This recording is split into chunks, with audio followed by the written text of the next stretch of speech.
4 networks. Okay, you have 4 networks in real estate. It's a heavy burden being in real estate.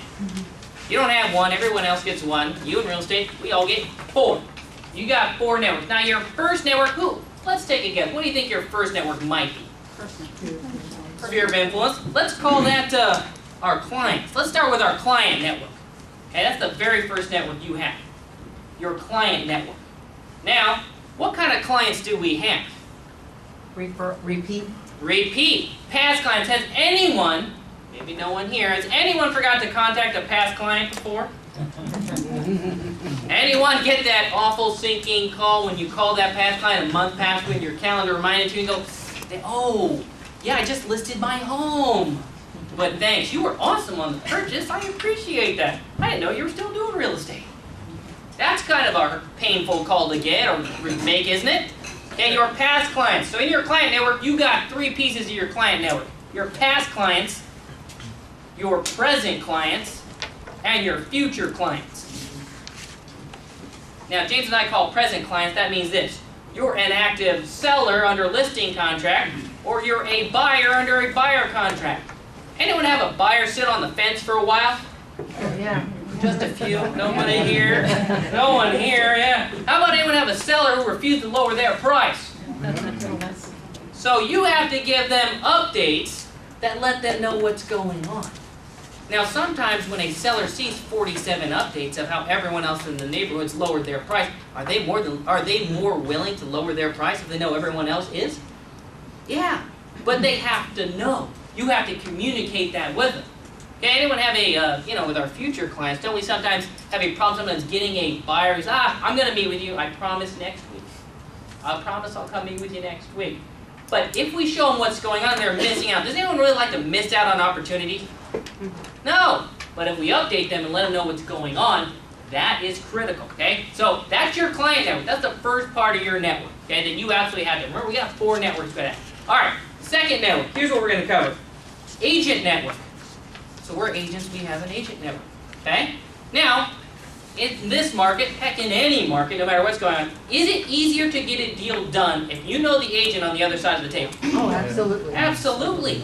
But how many times do we spend the time to talk to our fellow agents in our area that aren't in our office? Every Thursday.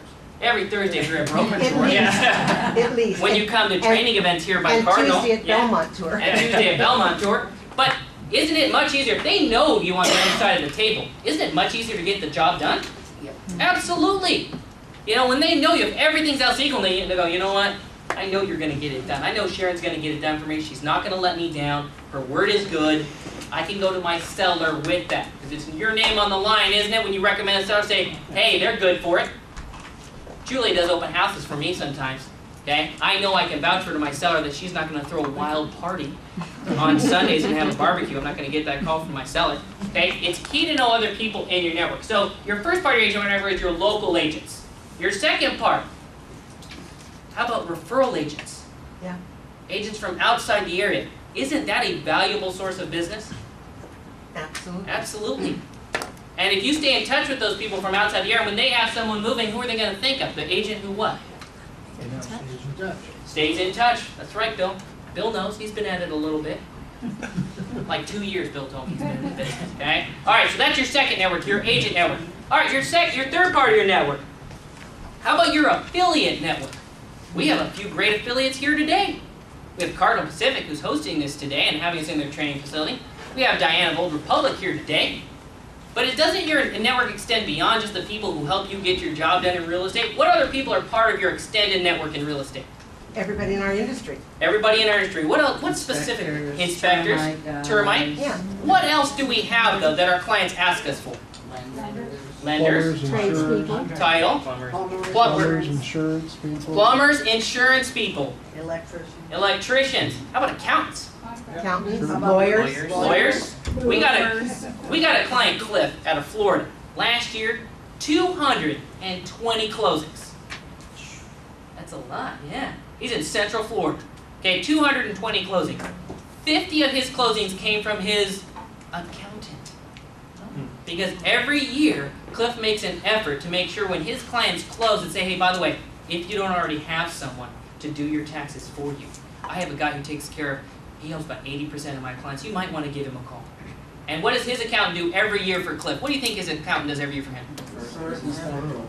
Sends him referrals. So, a nice Christmas present. And a very nice Christmas present Cliff gets from his, and very nice tax work as well. So Cliff spent time developing that piece of his network, okay? Beyond that, he said, you know, Joey, that's what he tells him. He's maybe a couple years older than James and I. 220 deals a year.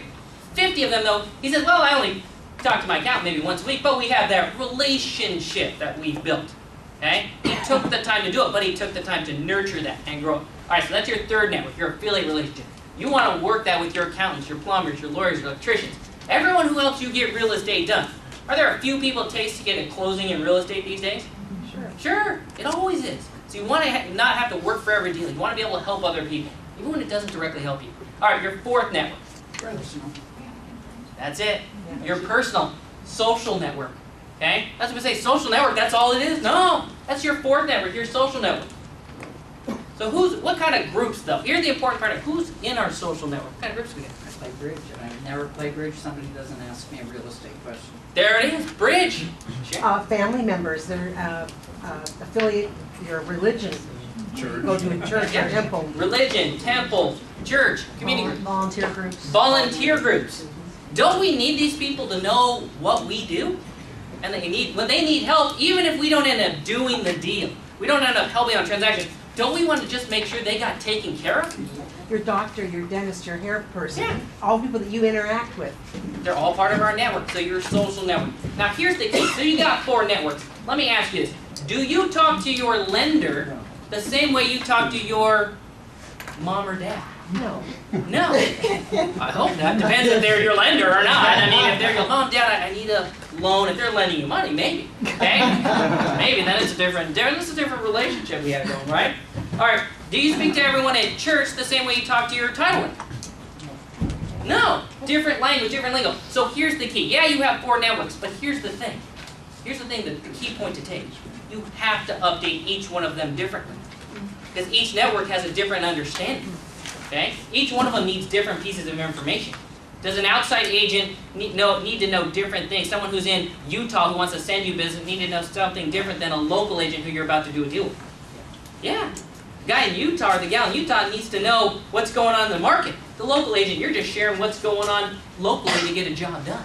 So they need different pieces of your network. You need to communicate with them different updates, different sets of information with each one to make it work. How do you separate them in Twitter or any of those? How do you- You've got to Yeah. separate them. How do you separate them? Here's the great part.